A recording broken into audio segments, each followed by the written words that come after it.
నమస్తే, welcome to Sakshi exclusive. Hi friends, social మీడియాలో ఎంతో పాపులర్ అయిన నందూస్ వరల్డ్ నందన ఆమె భర్త మధుకర్ చుట్టూ ఉన్న వివాదాలు రోజు రోజుకి మరింత ముదురుతున్నాయి. విదేశాల్లో ఉద్యోగాల పేరిట వీరు చేసిన మోసాలు ఒక్కొక్కటిగా బయటపడుతున్నాయి. తాజాగా ప్రకాశం జిల్లా అద్దంకి పోలీస్ స్టేషన్లో వీరిపై మరో కొత్త కేసు నమోదైంది. అయితే ఈసారి కేసులో ఓ సంచలన ట్విస్ట్ కూడా ఉంది.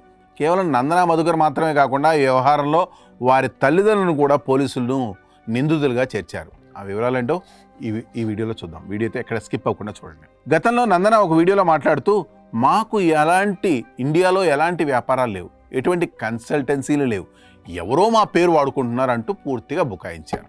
బాగానే ఉంది. కానీ దర్యాప్తులో అసలు నిజాలు బయటపడ్డాయి.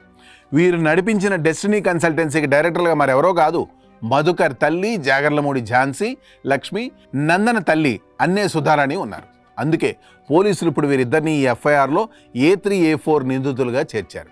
మరోవైపు ఈ కన్సల్టెన్సీ ఆపరేషన్స్ మొత్తాన్ని వెనకుండి నడిపించిన మధుకర్ తండ్రి మోహన్ రావును A1 నిందితుడిగా, మధుకర్ను A2గా, నందనను A3గా చేర్చారు. విజయవాడ ఇబ్రహీంపట్నం పోలీస్ స్టేషన్లో వృద్ధుడైన మోహన్ రావును విచారించినప్పుడు ఆయన వయసు చూసి జాలిపడి పోలీసులు స్టేషన్ బెయిల్ ఇవ్వడానికి ప్రయత్నించారు. కానీ ఆయన తరపున షూరిటీ ఇవ్వడానికి కనీసం ఒక్కరు కూడా రాలేదంటే పరిస్థితి అర్థం చేసుకోవచ్చు.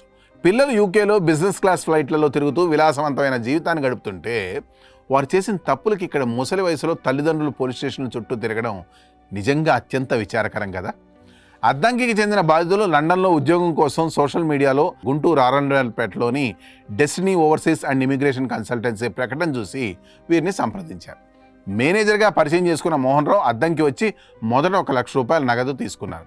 ఆ తర్వాత వీసా, ఇన్సూరెన్స్ ప్రాసెస్ పేరుతో ఇండియాలో రమానందన ఖాతాకు 2 లక్షలతో పాటు వివిధ అకౌంట్లకు మొత్తం 10,60,000 బదిలీ చేయించుకున్నారు. యూకేలో కూడా దాదాపు 17,000 పౌండ్లు, అంటే మన కరెన్సీలో సుమారు 22 లక్షల రూపాయలన్నమాట వాళ్ళు వసూలు చేశారు. తీరా వీసా వచ్చాక బాధితుడు యూకేలో సదరు కంపెనీ దగ్గరికి వెళ్తే, మాకు ఈ వీసాకి COS అంటే సర్టిఫికేట్ ఆఫ్ స్పాన్సర్షిప్కి ఎలాంటి సంబంధం లేదు, నిన్ను ఉద్యోగంలోకి తీసుకోలేమని చేతులెత్తేశారు.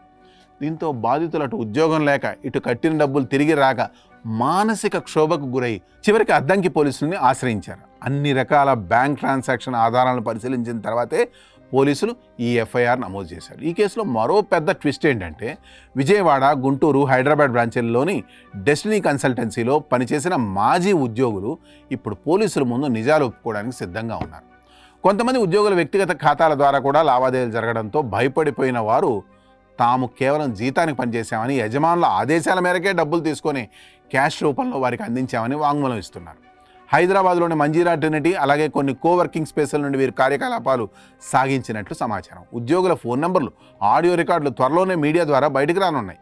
ఈ కేసుల నుండి తప్పించుకోవడం నందన టీంకి అంత సులువైతే కాదు. ఎందుకంటే బాధితుల దగ్గర ప్రతి రూపాయికి సంబంధించిన ఆన్లైన్ బ్యాంకింగ్ ఆధారాలు బలంగా ఉన్నాయి. ఇప్పటికే యూకేలో కూడా బాధితులు లాయర్ ద్వారా సివిల్ ప్రొసీడింగ్స్ ప్రారంభించి నోటీసులు పంపారు. చట్టపరమైన చర్యలు ఎలా ఉన్నా ప్రజా కోర్టులో మాత్రం వీరు ఇప్పటికీ దోషులుగానే నిలబడ్డారు. ఇప్పటికైనా నందన అభిమానులు, బంధువులు వారికి వాస్తవాలు వివరించి బాధితుల డబ్బులు వారికి తిరిగి ఇచ్చేసి సెటిల్ చేసుకోమని చెప్పడం మంచిది. లేదంటే రోజుకో కొత్త కేసుతో ఈ వివాదం మరింత పెద్దదవుతుంది తప్ప తగ్గదు. బాధితులందరికీ న్యాయం జరిగే వరకు ఈ వ్యవహారంపై నిజాలను నిర్భయంగా ఎండగట్టడం నేనైతే ఆపను. ఈ కేసుపై మీ అభిప్రాయాలను కింద కామెంట్లో తెలియజేయండి. That's all for today. This is Harikrishna signing off Sakshi exclusive.